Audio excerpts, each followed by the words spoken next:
Good evening friends and audience, কেমন আছেন সবাই? আশা করি ভালো আছেন। আজকের সান্ধ্যকালীন ক্লাসে আপনাদের সকলকে স্বাগত জানাচ্ছি। ডক্টর আশিস মজুমদার। আজকে আপনাদের মধ্যে সুন্দর একটি ইংলিশ ল্যাঙ্গুয়েজের একটি লেসন শেয়ার করব। তো এই লেসনটি মূলত কি, এটি হচ্ছে আপনার ডে টু ডে লাইফে আমরা মানুষের মধ্যে কনভারসেশন বা কথাবার্তা বলার সময় এই সেন্টেন্সগুলো আমরা ব্যবহার করি এবং প্রায় এটা ব্যবহার করে থাকি। তো সেই টার্মটি কি, সেটি হচ্ছে আর কোনো লাভ নেই। আমরা অনেক সময় বলি না বন্ধুদের মধ্যে যে এখন আর চিন্তা করে কোনো লাভ নেই, এখন আর দৌড়াদৌড়ি করে লাভ নেই, ওর সাথে তর্ক করে কোনো লাভ নেই। সুন্দর এই টার্ম। তো আর কোনো লাভ নেই এটাকে ইংরেজিতে কি বলে? তো ইংরেজিতে এটি কি বলে? There is no use. কি বললাম?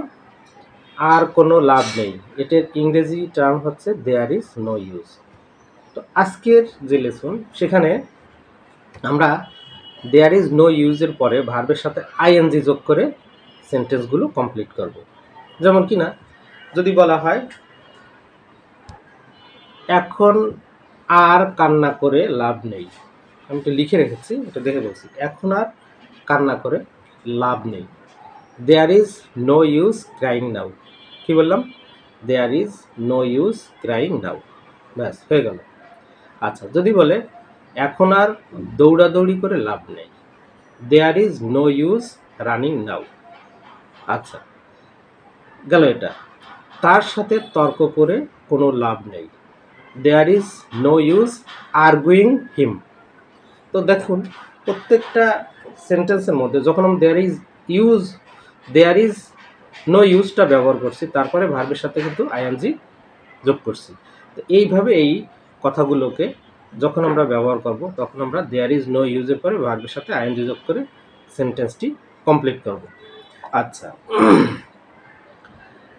যদি আরেকটি বলে, যদি আরেকটি সেন্টেন্স বলি আমরা, এখন আর আফসোস করে লাভ নেই। কি বললাম? এখন আর আফসোস করে লাভ নেই, there is no use repenting now. There is no use repenting now. Repent মানে কি? অনুশোচনা করা বা আফসোস করা।